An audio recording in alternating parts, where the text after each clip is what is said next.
Wellman TV. Bobby Aguilar. Kabanata 736, Kabanata 736, ang pag-usbong ng mga herbs sa lungguhit isa. Nang marinig ang mga salita ni Guy Noble, mabilis na tumango si Bobby Aguilar at sinabing, "Got it." Pagkatapos noon ay umalis na silang dalawa ng palihim. Hindi inaasahan ni Bobby na biglang mag-aalok si MS Hayward ng tulong ng Diyos. Sa una, si Bobby ay nawalan na ng pag-asa, ngunit si MS Hayward ay tumalon upang bigyan siya ng tulong. Pagsakay sa kotse ni Guy Noble, nagmadali ang dalawa sa tirahan ng Noble family. Gabi na noon, ngunit hindi pa natutulog si Pat Noble. Siya ay nangangisda sa tabi ng kanyang lawa, na tila isang walang kamatayang figure. Nagmamadaling tumakbo si Guy Noble sa tabi ni Pat Noble at napabuntong hininga, "Tatay, may nangyari."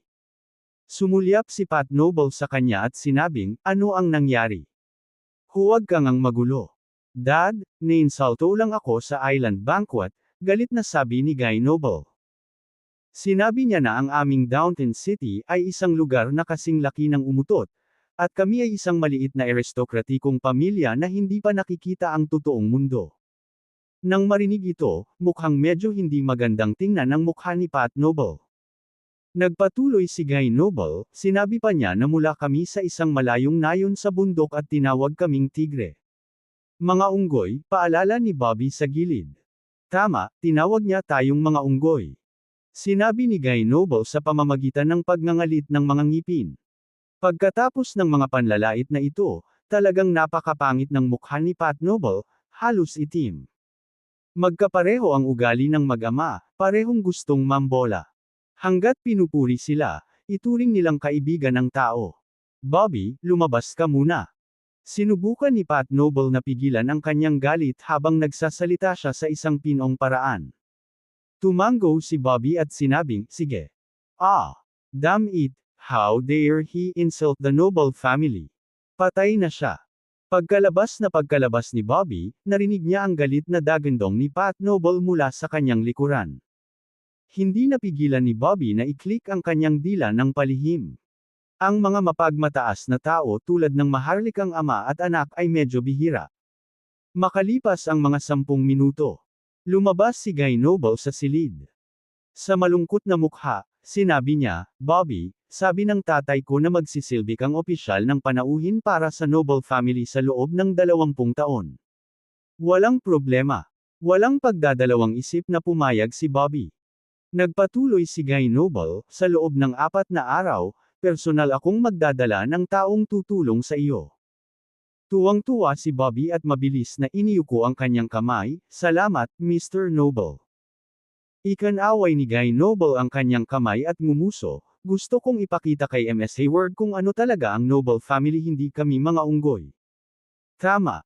Turuan mo sila ng leksyon." Naikuyom ni Bobby ang kanyang mga kamao at sinabi. Pagka-uwi, humiga si Bobby sa sofa at nagpakawala ng mahabang buntong hininga. Sa wakas, naayos na. Bulong ni Bobby sa sarili. Sa sandaling ito, nilapitan siya ng 8-character beard at sinabing, "Bobby, napagmasdan ko ang mga palatandaan kagabi at nalaman ko ang tungkol sa isang makabuluhang kaganapan." Tumingin sa kanya si Bobby at nagtanong, "Anong malaking kaganapan?" Ang 8-character beard ay same time na nagsabi, "May malaking bagay na mangyayari sa lalong madaling panahon. Isang malaking event." "Anong malaking kaganapan?" Naguguluhan na tanong ni Bobby. Umiling ang 8-character beard at sinabing, "Hindi ako sigurado, ngunit tiyak na malaking kaganapan ito, at hindi ito maganda." Hindi magandang bagay. Dahil dito ay medyo nalilito si Bobby. Sa seryosong ekspresyon ni 8-character beard, parang hindi siya nagbibiro. Ngunit kung ano nga ba ang masamang pangyayari, hindi rin sigurado si 8-character beard. Si Bobby ay hindi masyadong nag-isip tungkol dito. Para sa kanya, ang pinakamahalagang bagay ngayon ay makuha ang halamang gamot na iyon. Samantala, sa loob ng Immortal Slaying Sect, isang nagyayelong kapaligiran ang nakapalibot sa buong sekta.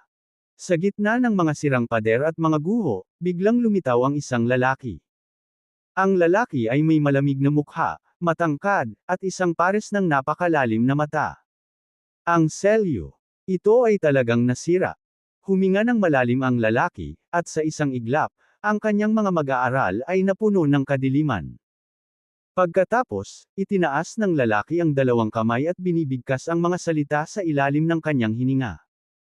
Sa isang iglap, ang Immortal Slaying Sect ay nanginginig ng malakas, patuloy na dumadagandong. Sunod-sunod na kabaong ang lumabas sa ilalim ng lupa. Ang mga kabaong na ito ay bumagsak sa lupa, humarap sa lalaki. Nakakalungkot na hindi namin napreserba ang katawan ng Sect Lord. Tahimik na sabi ng lalaki na tila ba puno ng panghihinayang ang kanyang mga mata. Gayunpaman, sa 7 taong ito lamang, dapat nating walisin ang mundo. Pagkatapos, ang bibig ng lalaki ay kumulo sa isang malamig na ngiti. Mabilis na lumipas ang oras. Lumipas ang 3 araw sa isang kisap mata. Isang araw na lang ang natitira bago ang paglitaw ng 10,000 taong gulang na mga panggamot na materyales. Sa araw na ito, medyo naging nakakatakot ang paligid. Kahit na ang lahat ay tila kalmado sa ibabaw, mayroong isang undercurrent na dumadaloy sa ilalim. Maraming mga nangungunang martial artist mula sa Pyro at maging mula sa ibang bansa ay dumating sa paligid, naghihintay para sa 10,000 taong gulang na mga halamang gamot na lumitaw. Inilabas ni Bobby Aguilar ang kanyang banal na kahulugan, na sumasaklaw sa radius na 12 milya. Hindi nagtagal, nakaramdam siya ng ilang makapangyarihang aura. Dapat mayroong hindi bababa sa 20 o 30 marquises dito. Kumunat ang noo ni Bobby Aguilar. Nararamdaman ko rin. Biglang sumingit si Claire Richardson. Tumingin si Bobby Aguilar kay Claire Richardson, nagulat, at sinabing, ang iyong banal na pakiramdam ay talagang napakatalas. Nasanay ka ba talaga?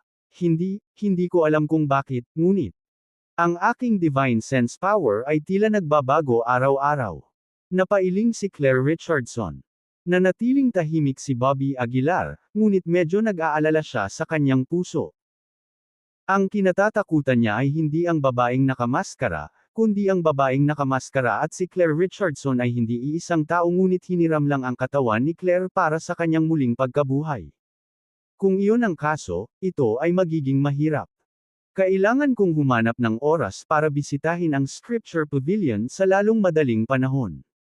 Napaisip si Bobby Aguilar sa sarili.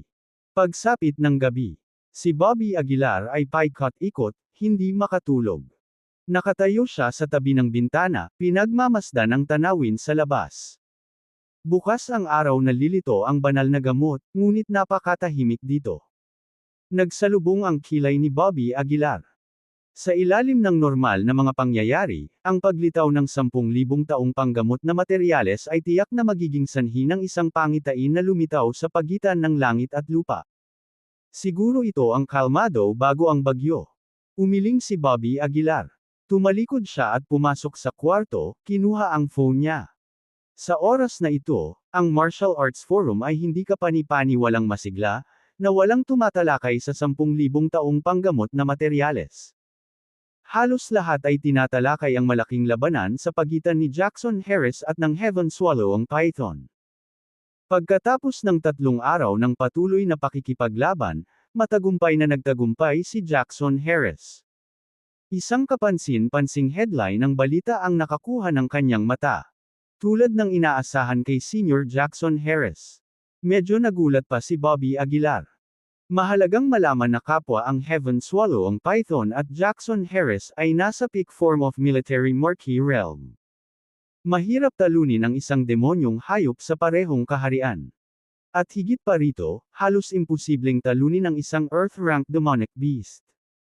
Nag-scroll si Bobby Aguilar sa Martial Arts Forum, halos lahat ay tinatalakay ang bagay na ito. Hindi nito maiwasang maghinala si Bobby Aguilar na maaaring sinadya ni M.S. Hayward ang pamamaraang ito para maakit ang atensyon ng lahat, para hindi maagaw ang 10,000 taong gulang na mga panggamot na materyales. Unti-unting lumiwanag ang langit, naging kulay ng tiyan ng isda. At lalong naging kakaiba ang kapaligiran sa paligid. Bagamat lahat ay nagtatago ng kanilang mga aura, mayroon pa ring mapang-ipong puwersa na namumuo sa buong lugar. Ngayon ang araw na lilito ang 10,000 taon na mga materyales sa gamot. Huminga ng malalim si Bobby Aguilar at agad na pinakawalan ang kanyang divine sense, tinakpan ang paligid. Kabanata 737, Kabanata 737, Dedusang Heavenly Secret sa Lungguhit Isa.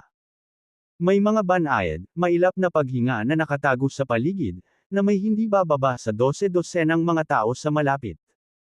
Itinago ni Bobby Aguilar ang sarili niyang hininga, tumingin kay Claire Richardson, at sinabing, "Hintayin mo ako dito, huwag kang pupunta kahit saan hanggang sa babalik ako." Matigas na sinabi ni Claire Richardson, "Gusto kong sumama sa iyo." Hindi, ito ay isang napakadelikadong bagay, hindi mo maaaring sundin. Kumunot ang noo ni Bobby Aguilar. Sinabi ni Claire Richardson, "Ako ay isang military marquee ngayon, hindi ako natatakot sa panganib." Nakita ni Bobby Aguilar na hindi niya kayang kumbinsihin si Claire Richardson at maaari lamang itong dalhin sa ibaba kasama niya. Pagkababa ng hagdanan, ang matalas na mata na may bigot ay mabilis na nakitang may sira. Ngumuso siya at saka tumingin sa paligid, ang mga daliri niya ay patuloy na gumagalaw sa hangin. Ang 10,000 taong gulang na medicinal materials ay lumitaw. Sumimangot ang lalaking may bigot. Nagtatakang tanong ni Bobby Aguilar, "Paano mo nalaman?" "Propesyonal na instinct," sabi ng lalaking may bigot. Bagamat bahagyang nagulat si Bobby Aguilar, hindi siya umimik. Parami ng parami ang nagtipon sa malapit, at hindi nagtagal ay lumitaw ang mahigit 20 military marquises sa paligid. "Bobby Aguilar, napapanahon kang dumating."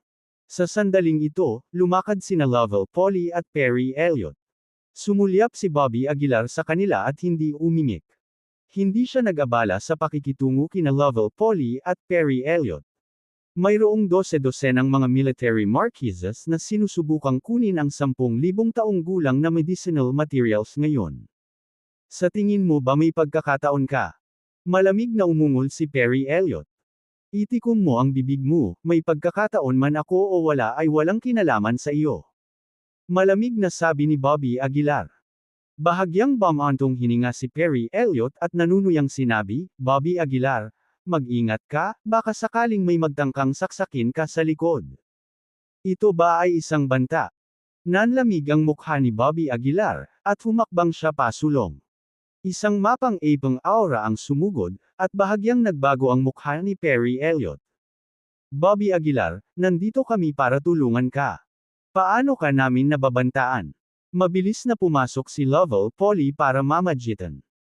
Malamig na tiningnan sila ni Bobby Aguilar at sinabing, "Sabihin ko sa inyo, mas mabuting huwag na ninyong kalkulahin ako, o kung hindi, wala akong pakialam na patayin muna kayo." Bahagyang nagbago ang mukha ni Lovell Polly, at mas lalong nenas ang puso niya. Ngunit sa ilang kadahilanan, hindi makapagsalita si Lovell Polly. Hindi na nag-abala pa si Bobby Aguilar sa kanilang dalawa at tumalikod na para maglakad palayo. Paikot-ikot pa rin sa ere ang lalaking may bigot na parang may iniisip. Sa sandaling ito, lumakad si MS Hayward kasama ang 8 tao na naka-purple robe mula sa malayo. Ang mga lilang robe ay lubhang nakakaakit sa ilalim ng sikat ng araw, at ang kanilang mga pagkakakilanlan ay nakakuha ng atensyon ng hindi mabilang na mga tao. Mga lilang robe. Mula sa Capital City Martial Arts Association. Pina-target din nila, nakakagulo. 8 purple na damit ang ipinadala, tila ang Capital City Martial Arts Association ay nagbibigay ng malaking kahalagahan sa bagay na ito. Marami sa mga nakapaligid na military marquises ay mula sa mga dayuhang puwersa. Natural, nagtataglay sila ng tiyak na pagkamangha sa Capital City Martial Arts Association. Kung tutuusin, maraming puwersa sa ibang bansa ang inaresto ng Capital City Martial Arts Association, at ang mga taong kumilos ay karaniwang nakasuot ng purple na damit. Si MS Hayward ay tila lubos na nasisiyahan sa ugali ng lahat. Pinag-krus niya ang kanyang mga kamay sa kanyang likuran at tumingin sa paligid.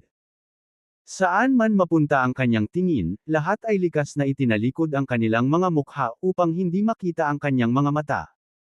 Dahil dito, mas nasiyahan si MS Hayward, at ang pakiramdam ng higit na kahusayan ay bumangon sa loob niya.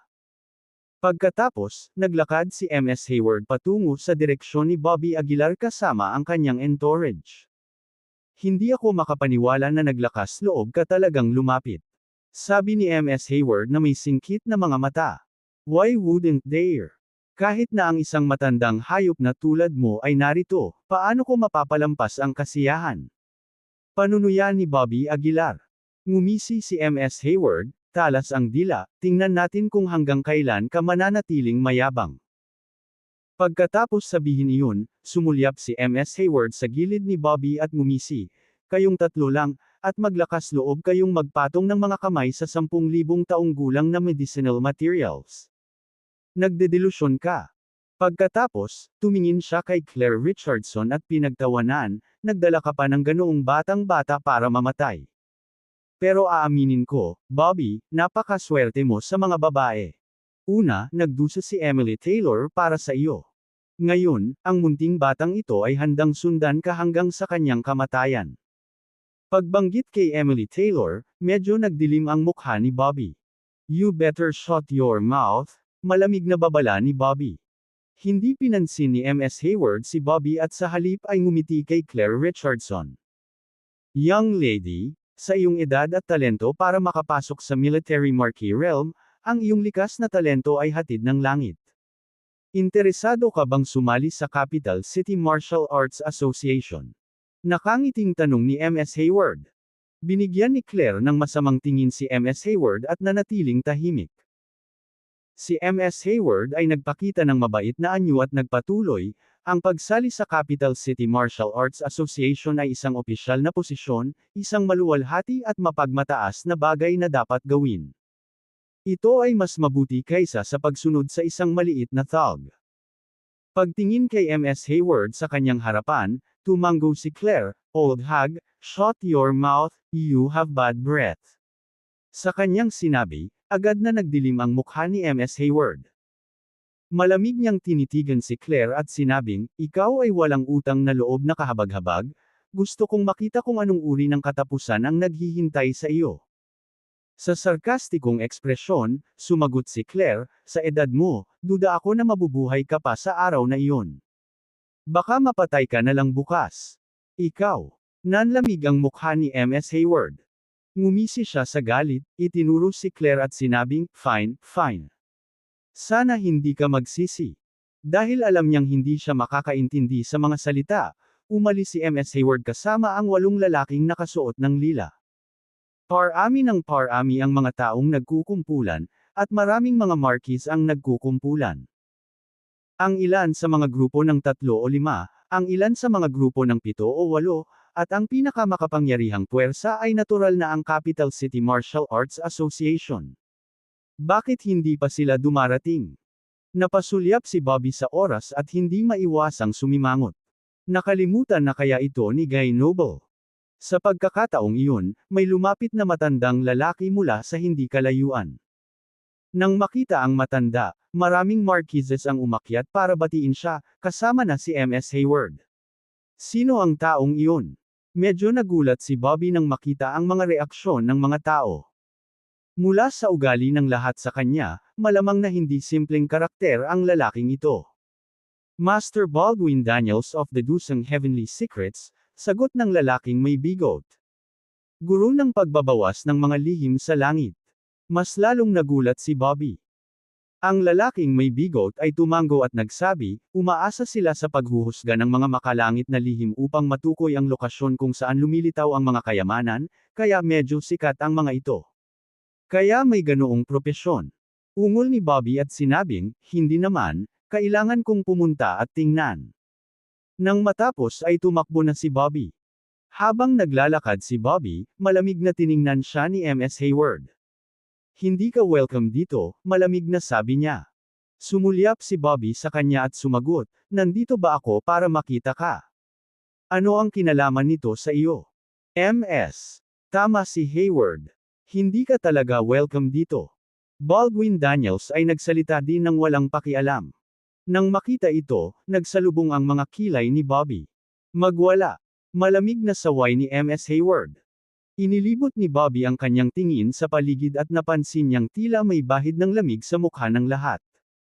Bagamat bahagyang naiirita, walang choice si Bobby kundi ang umalis habang nasa pagitan ng kanyang mga hitaang buntot. Damn it, they won't even let me listen, hindi maiwasang magmura ni Bobby. Ngumuso ang lalaking may bigoat sa tabi, no worries, master ang tawag na kay Baldwin Daniels, pero sa totoo lang, 8 out of 10 times ang mali niya. Hindi siya worth mentioning. Kabanata 738, Kabanata 738, damhin ang kapangyarihan ng dakilang daw. Isa. Dalawa lang sa 10 beses ang matagumpay.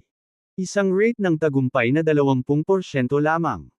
Nagulat si Bobby Aguilar sa lalaking may bigoat at sinabing, ang 20% success rate ay matatawag na master. Talaga bang nararapat ipagmalaki iyon? Sinulyapan ng lalaking may bigoat si Bobby at nginisyan, sa palagay mo ba ay madaling gawain ang paghihinuha ng mga makalangit na lihim? Kahit na ang mga nangungunang master ay walang success rate na higit sa 50%. Higit pa rito, napakakaunting mga master ng paghula ng mga makalangit na lihim, at maraming mga kayamanan ang natuklasan dahil sa kanilang mga hula. Napagtanto ni Bobby ang totoo.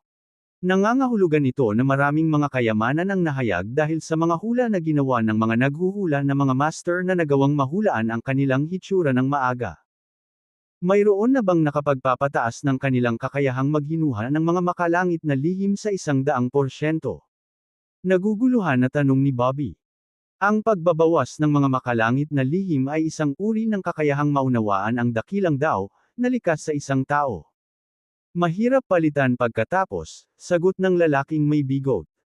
Sa puntong ito, huminto saglit ang lalaking may bigoat at pagkatapos ay nagpatuloy na medyo may pagmamalaki, kahit ako ay nakamit ko lang ang rate ng tagumpay na 30%. Nang marinig ito, hindi napigilan ni Bobby na imulat ang kanyang mga mata, kaya pagkatapos ng lahat ng pag-uusap na ito, nagbubuo ka na lang para ipagmalaki ang iyong sarili. Nakangiting sumagot ang lalaking may bigoat, maaaring sabihin iyon ng isa, ngunit nagsasabi ako ng totoo. Ang pagbabawas ng mga makalangit na lihim ay talagang isang mahirap na gawain. Maraming tao ang nabigo na maunawaan ang dakilang daw sa kanilang buhay at sa gayon ay hindi mahihinuha ang mga lihim ng langit. Nang marinig ito, hindi maiwasan ni Bobby na isipin na subukan ito. Bahagya niyang ipinikit ang kanyang mga mata, naghahanda na maramdaman ang dakilang daw na binanggit ng lalaking may bigoat. Ang great daw ay kumakatawan sa mga patakaran ng mundo. Bagamat nilalayo ng mga magsasaka na labagin ang mga patakarang ito, palagi silang nakatali sa Great Daw, na hindi malalampasan ng sinuman. Ang mga nakakaunawa sa dakilang daw ay itinuturing na isa na pinili. Sa kanyang mga mata nakapikit, ang divine senses ni Bobby ay tumaas. Pinipigilan niya ang kanyang hininga, lubos na nakatuon, at sinubukang makisalamuha sa dakilang daw. Bobby, mayroon ka ng sapat na mga pakinabang. Gusto mo bang intindihin din ang Great Daw? Imposible lang iyon. Nataranta, pinagtawanan ng lalaking may bigoat si Bobby. Hindi siya pinansin ni Bobby at patuloy na sinusubukang makisalamuha sa Great Daw. Makalipas ang ilang minuto, sudden fusion ang lumitaw sa madilim na paningin ni Bobby. Ang kanyang paningin ay tila pumasok sa isang panorama, kung saan isa-isang lumitaw ang mga ilusyon na ilaw. Ang mga ilaw na ito ay pinonggaya ng mga sinulid na sutla, lumulutang kasama ng hangin, mukhang magulo gaya ng mga dandelion. Gayunpaman, sa karagdagang pagsusuri, ipinakita nito na ang lahat ng mga ilaw ay sumunod sa isang tiyak na hindi maipaliwanag na pattern. Ito ba ang dakilang daw? Tuwang-tuwa si Bobby sa loob. Bagamat natutuwa siya, walang ideya si Bobby kung paano gamitin ang Great Daw upang mahulaan ang mga makalangit na lihim. Sa pagmamadali, iminulat ni Bobby ang kanyang mga mata, at bumalik sa normal ang kanyang paningin. Paano nangyari? Nabigo ka ba? Mayabang na tanong ng lalaking may bigoat. Maging ako ay gumugol ng mga buwan upang matagumpay na makita ang Great Daw, at dahil sa daw na ito kaya kong isagawa ang gawaing arkeolohiko. Ikaw, naiintindihan mo ba ang kapangyarihan ng dakilang daw? Imposible. Hindi pinansin ni Bobby ang lalaking walang humpay na Saturday ng bigoat at nag-aalalang nagtanong, sabihin mo sa akin kaagad, paano ko mahihinuha ang mga makalangit na lihim sa pamamagitan ng Great Dao? At paano ko mahahanap ang Dormant Treasure? Sumimangot ang lalaking may bigot at nagtanong, bakit mo tinatanong? Walang itinago si Bobby at sinabi sa lalaking may bigot ang lahat ng nakikita niya sa kanyang panloob na paningin. Matapos makinig, hindi napigilan ng bigot na manlaki ang mga mata. Nagsasabi ka ba ng totoo? Tanong niya na kinakabahan na lumulunok. Wala ako sa mood makipagbiruan sa iyo, sagot ni Bobby na nakakunot ang noo. Hindi napigilan ng may bigot na lumunok muli bago humagulgol sa kalungkutan, unfair, this is too unfair. Bakit niya mararamdaman ang dakilang daw sa loob lamang ng ilang minuto? Tama na, huwag ka nang mag-aksaya ng oras at sabihin mo na sa akin, inilibot ni Bobby ang kanyang mga mata. Bahagyang napabuntong hininga ang lalaking may bigot. Bagamat medyo hindi siya nasisiyahan, sinabi niya kay Bobby ang paraan ng paghihinuha ng mga makalangit na lihim. Ang tinatawag na dedusang heavenly secrets ay ang paghahanap ng direksyon na lumilihis sa mga tuntunin sa loob ng Great Dao, paliwanag ng lalaking may bigot. Ang hitsura ng lahat ng kayamanan ay ipinanganak sa labas ng Great Dao. Kaya, kapag ang Dao ay lumitaw na hindi normal, ito ay nagpapahiwatig ng paglitaw ng isang kayamanan. Kung paano matukoy ang lokasyon, ito ay parehong paraan. Ang direksyon na nakikita mo mula sa panloob na paningin ay ang pangkalahatang direksyon ng hitsura ng kayamanan. Bagamat nalilito, halos naunawaan ni Bobby ang lalaking may kahulugan ng bigot. Nilaibat niya ang paningin sa paligid, pinagmamasdan ng mga kalapit na direksyon.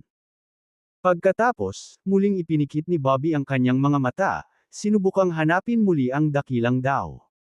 Makalipas ang ilang minuto, muling lumitaw ang panorama sa kanyang harapan. Pambihirang nagliliwanag ang tanawin, puno ng malasilk na mga ilaw na gumagalaw ng malumanay.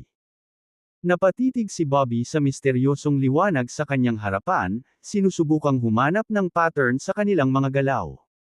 Sa pamamagitan lamang ng pagtuklas sa huwarang iyon ay mahahanap niya ang makalangit na lihim na lampas sa mga tuntunin. Sa hindi kalayuan, hinuhusgahan din ni Baldwin Daniels ang mga makalangit na lihim. Puno ng pawis ang kanyang noo, mukhang pagod na pagod. Ang pagbabawas ng mga makalangit na lihim ay isang napakahirap na gawain, kahit para kay Bobby, na nakaramdam din ng panggigipit. Makalipas ang kalahating oras, sa wakas ay natukoy ni Bobby ang abnormal na string ng liwanag sa loob ng Great Dao.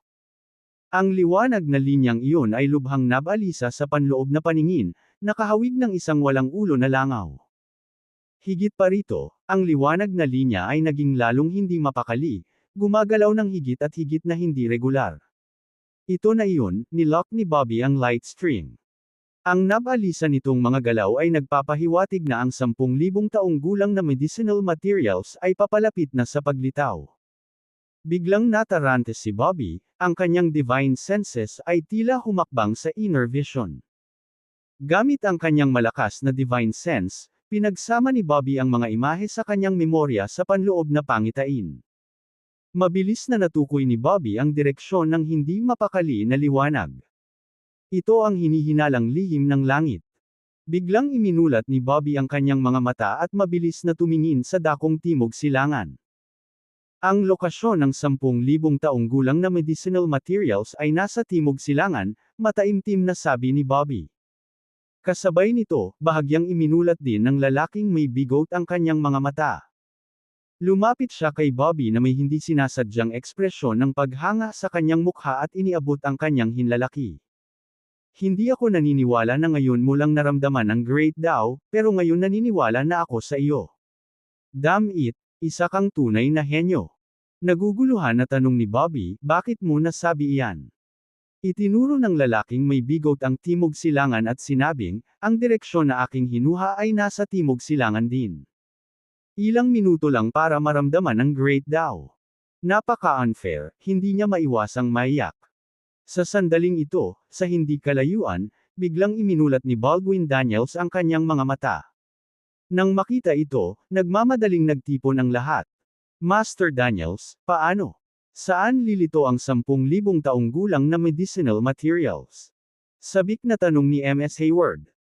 Pinunasan ang pawis sa kanyang noo, itinuro ni Baldwin Daniels ang silangan at sinabing, ayon sa aking pagbabawas, doon isisilang ang 10,000 taong gulang na medicinal materials.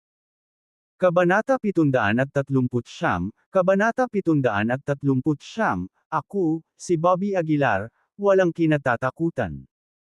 Ang hinuhal na direksyon ni Baldwin Daniels ay tila iba kay Bobby Aguilar at sa lalaking may bigot.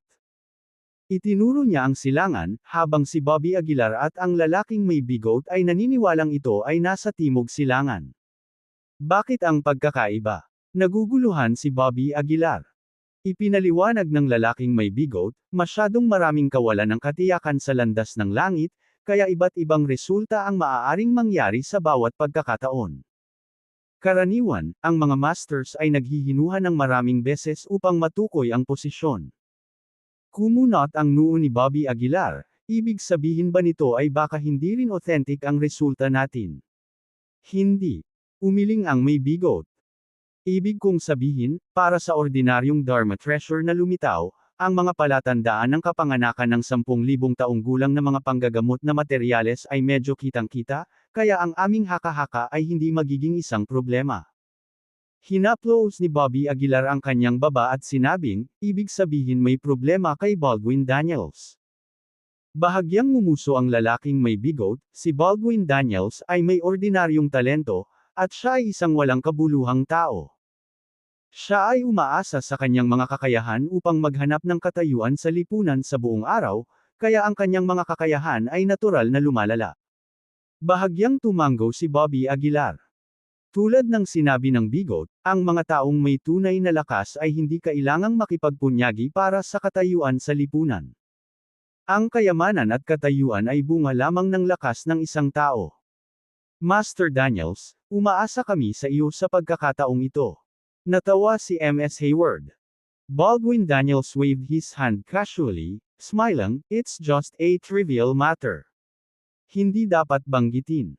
Ang mga tao sa paligid ay patuloy na ipinagmamalaki ang tungkol kay Baldwin Daniels, na tinatawag siyang isang master at isang propeta. Ang lahat ng pambabula ay naging dahilan ng pagiging mahiyain ni Baldwin Daniels.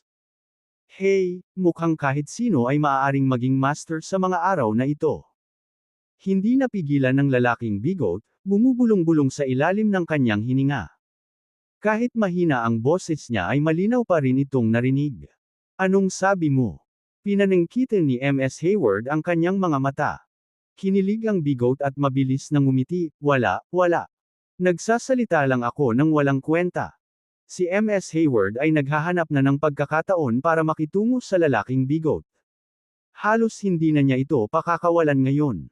Biglang pinangunahan ni M.S. Hayward ang mga tao palapit sa kanya. Nililibak mo ba si Master Daniels? Malamig na sabi ni M.S. Hayward. Nakita ko na hindi ka mabuting tao. Ngayon ang lakas ng loob mong magsalita ng walang kaparirikan. Awkward na sinabi ng lalaking may bigot, ay, hindi ko sinasadya. Mali ang narinig mo. M.S. Hayward coldly snorted, mali ako narinig. Sinasabi mo bang masama ang tenga ko? Oo, nangangahulugan ito na mayroon kang masamang tenga. Hindi na nakatiis si Bobby Aguilar. Pumunta siya sa harap ng lalaking bigot at malamig na sinabi, matandang hayop, paano kung sabihin kong masama ang tenga mo? Bahagyang nagbago ang mukha ni M.S. Hayward, at ang kanyang aura ay tumaas ng husto. Lumingon ang mga mata niya, ngunit hindi siya nagmamadaling kumilos. Maraming pakulo si M.S. Hayward, alam niyang ang pag-atake kay Bobby Aguilar ngayon ay makakaubos ng kanyang lakas. Pagkatapos ng kapanganakan ng 10,000 taong gulang na mga panggamot na materyales, mawawala ang kanyang pagiging mapagkompetensya. Kaya, nginisyon ni M.S. Hayward, wala akong pakialam na kutsain mo ako, ngunit ano ang ibig mong sabihin sa pagkutsa kay Master Daniels? Oo. Anong ibig mong sabihin? Nagdududa ka ba sa kakayahan ni Master Daniels? May sumigaw sa malapit. Baldwin Daniels also had a mocking smile, anong sabi mo kanina? Hindi kita narinig ng malinaw. Sumulyap si Bobby Aguilar kay Baldwin Daniels at ngumisi, mukhang hindi rin gumagana ang tenga mo, sige, ulitin ko para sa kanya. Ikaw, Master Daniels, sulit ang lahat, na may success rate na 20% lang. Isang sirang-back na aso na nahuhumaling sa vanity, binibigyan pa kita ng mukha sa pamamagitan ng pang-iinsulto sa iyo. Narinig mo ba itong malinaw sa oras na ito? Ilang salita ang nag-iwan ng malamig sa mukha ni Baldwin Daniels. Pinandilatan niya ng mata si Bobby Aguilar, na nagsasabi ng masama, "You dare look down on me." May alam ka ba tungkol sa paghihinuha ng mga makalangit na lihim? Hindi ko alam kalahating oras ang nakalipas, ngunit alam ko na ngayon. Napangiti si Bobby Aguilar. At ang aking kakayahan ay malamang na higit sa iyo. Hindi napigilan ni Master Daniels ang tumawa ng malakas, hahaha. Ang iyong kakayahan ay higit sa akin. Alam mo ba ang tungkol sa landas ng langit? Hayaan mong sabihin ko sa iyo, kakaunti ang mga tao sa ilalim ng langit na makapaghihinuha ng mga lihim ng langit. Naglakas loob ka bang magyabang base dyan? Ngumisi si Bobby Aguilar, basura ka lang. Isa ka lang pangkaraniwang tao. Ang iyong mga hula ay hindi tumpak kahit na pagkatapos ng maraming pagtatangka, at nang ahas kang manlinlang. Sasabihin ko sa iyo, pareho din ang aming posisyon. Baldwin Daniels scoffed, narinig mo bang binanggit ko ang posisyon na iyon? Ngayon ay nagpapanggap ka na ito ay iyong sariling kaltas. Huwag mong purihin ang iyong sarili. Iba ang deduced position namin sa iyo. Ngumuso si Bobby Aguilar. Mga idiot lang ang pupunta sa silangan. Pagkatapos ng ilang palitan, hindi na nakapagpigil pa si Baldwin Daniels. Pinandilatan niya si Bobby Aguilar at sumigaw, "Maaari mo akong insultuhan, ngunit ngayon ay iniinsulto mo ang aking mga kakayahan. Hindi mo iginagalang ang landas ng langit. Ito ay kalapastanganan. Fucking blasphemy, my ass. Huwag mong iwagayway ang bandila mo rito." Tumawa si Bobby Aguilar. Path of Heaven. Wala kang alam tungkol sa landas ng langit. Lalong umitim ang mukha ni Baldwin Daniels.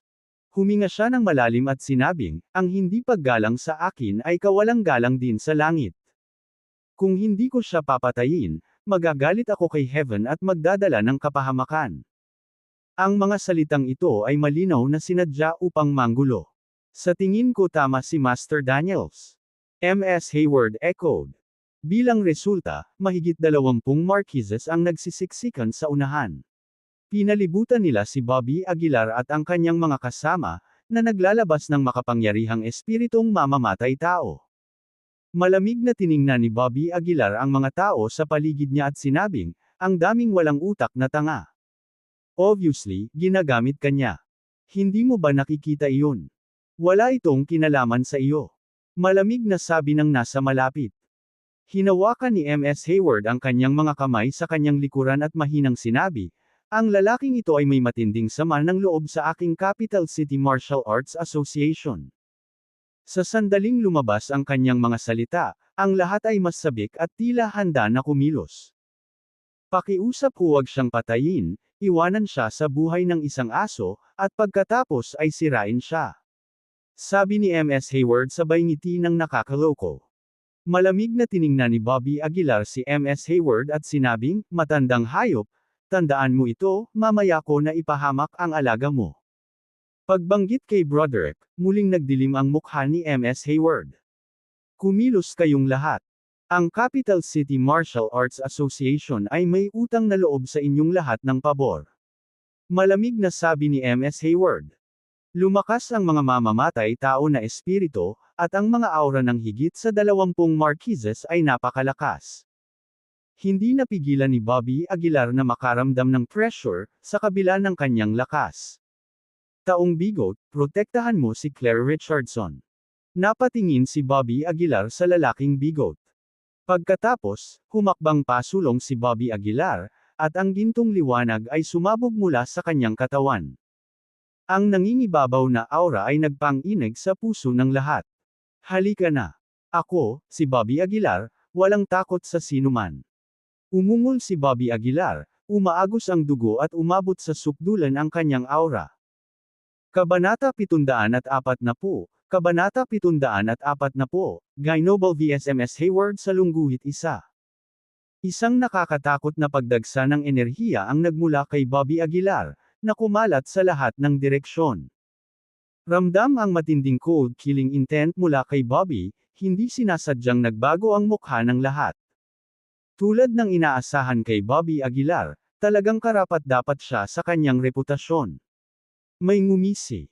Ang sinumang makapagbigay ng sakit sa ulo ng Capital City Martial Arts Association ay hindi isang ordinaryong tao. Gusto kong makita ang sarili ko.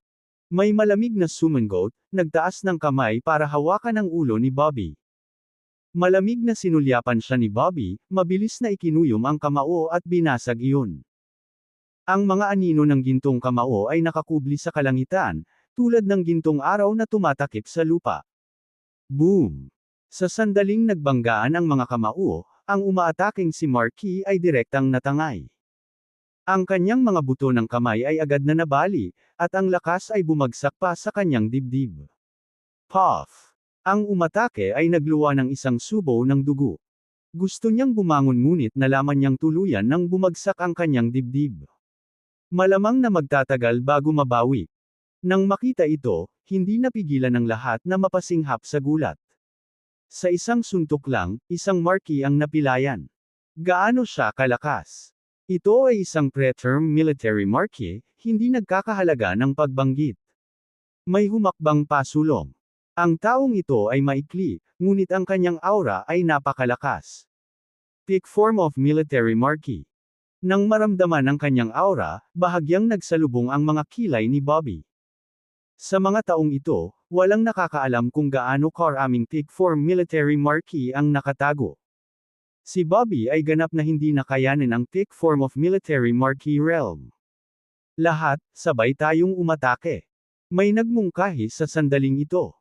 Ang 10,000 taong gulang na medicinal materials ay maaaring lumitaw anumang oras. Huwag tayong mag-aksaya ng oras. Sa sandaling binigkas ang mga salita, ang lahat ay humakbang pasulong. Malamig ang mukha ni Bobby. Huminga siya ng malalim at naghanda para sa darating na laban. Tingnan natin kung sino ang maglakas loob na lumipat. Maya-maya lang, isang pamilyar na boses ang umalangaw-ngaw. Paglingon niya, nakita niya si Guy Noble na lumabas sa isang Rolls Royce. Sa likod niya, may mahigit 12 sasakyan. Nang huminto ang mga sasakyan, mahigit 20 tao ang bumaba sa mga sasakyan. 1, 2, 3. Mahigit 20 tao, lahat ay nasa Marky realm. Pinangunahan ni Guy Noble ang grupo, na nagmamayabang. Tumabi siya kay Bobby, pagkatapos ay lumingon sa iba at sinabing, tingnan natin kung sino ang maglalakas loob na kumilos. Mr. Tenny ng Noble Family. Akala ko ba hindi kasali dito ang Noble Family? May nagtanong. Ngumisi si Guy Noble, ang aming Noble Family ay hindi kasali, ngunit sinabi ng aking ama na tutulungan namin si Bobby na makuha ang mga gamot. Sa mahigpit na pagsasalita, nagtatrabaho kami ngayon para kay Bobby. Nang makita ito, ang espiritu ng lahat ay nabasag. Walang gustong masaktan ng mga miyembro ng pamilyang Noble sa Downton City. Hindi naman ako masyadong late, di ba? Nakangiting sabi ni Guy Noble. Umiling si Bobby at sinabing, dumating ka sa tamang oras.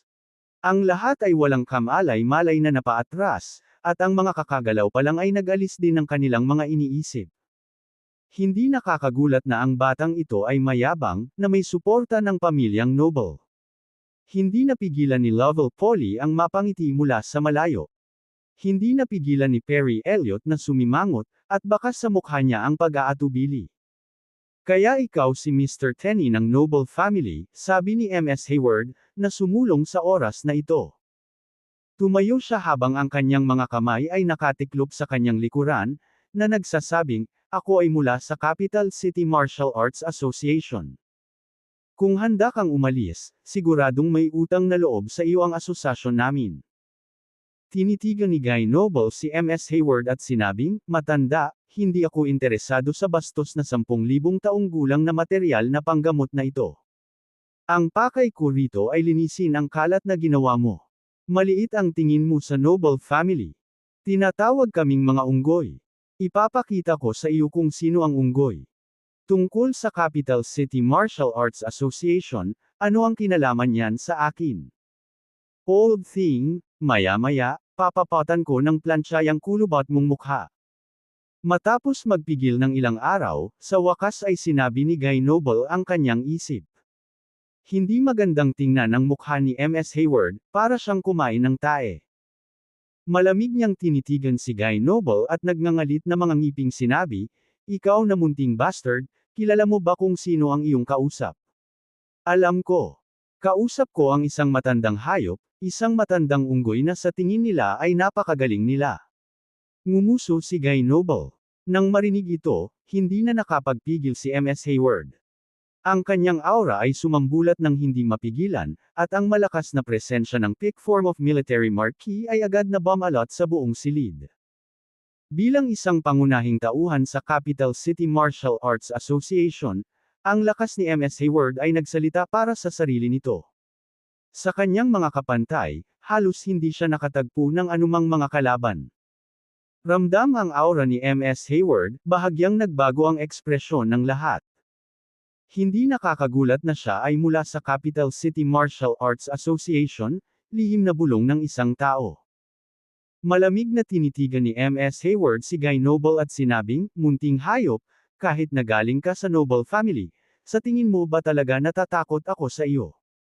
Mahigit 20 militar na marquee na nakatayo sa tabi ni Guy Noble ay mabilis na humakbang pasulong, hinarangan siya. "Sige at subukan mo." Malamig na umungol si Guy Noble. Pagkatapos, ikanaway ni Guy Noble ang kanyang kamay. Isang folding fan ang lumabas sa manipis na hangin sa kanyang kamay. Ang folding fan na ito ay tila ordinaryo, ngunit ito ay napapalibutan ng isang sinaunang aura. Isang martial saint weapon. Nang makita ang natitiklap na pamaypay, ang lahat ay hindi napigil ang mapabulalas sa gulat. Hindi lang mahigit 20 military marquee ang dinala ng noble family, ngunit nag-deploy din sila ng martial saint weapon. Gaano katikat dapat ang pundasyon ng noble family? Hindi rin maganda ang mukha ni Ms. Hayward. Ang Capital City Martial Arts Association ay hindi nagkukulang sa martial saint weapons, ngunit si Ms. Hayward ay hindi nagdala ng anumang kasama niya sa paglalakbay na ito.